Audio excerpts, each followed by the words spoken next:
Design and evaluation of orodispersible tablets of tramadol hydrochloride. By Raja Narender B. and T. Gayatri.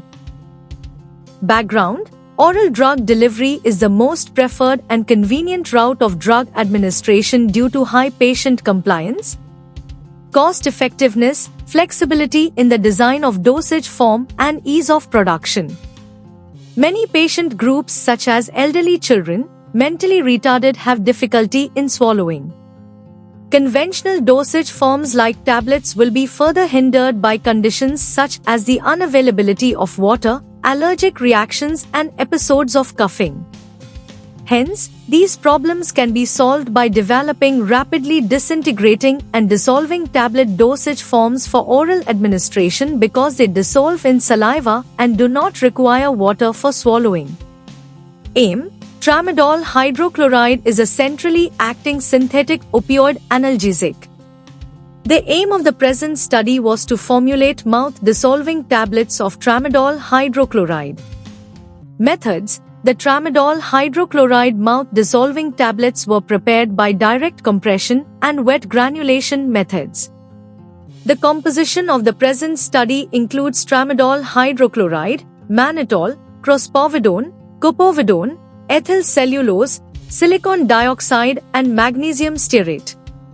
The initial 4 batches, Trademark 1, Trademark 4, were formulated by the direct compression method, and Trademark 5, Trademark 13, were formulated by the wet granulation method. With the same composition, physicochemical parameters include hardness, friability, weight variation, disintegration time, and dissolution studies were determined for all the in vitro drug release studies. And stability studies were performed with the same composition as that of the reference product, Ribix, ODT.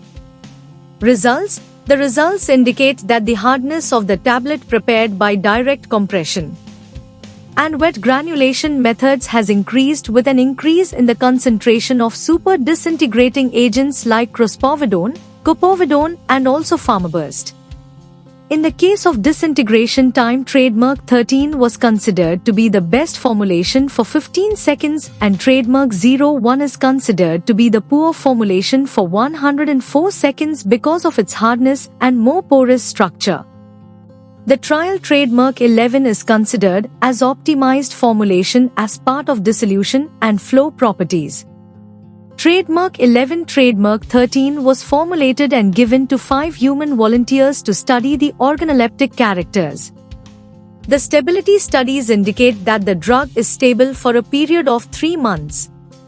Conclusion: by considering all the results and stability data, it was concluded that trial Trademark 13 is the most stable and met the predetermined specifications of dissolution, assay, friability, disintegration time, dispersion time, and stability for a period of 3 months.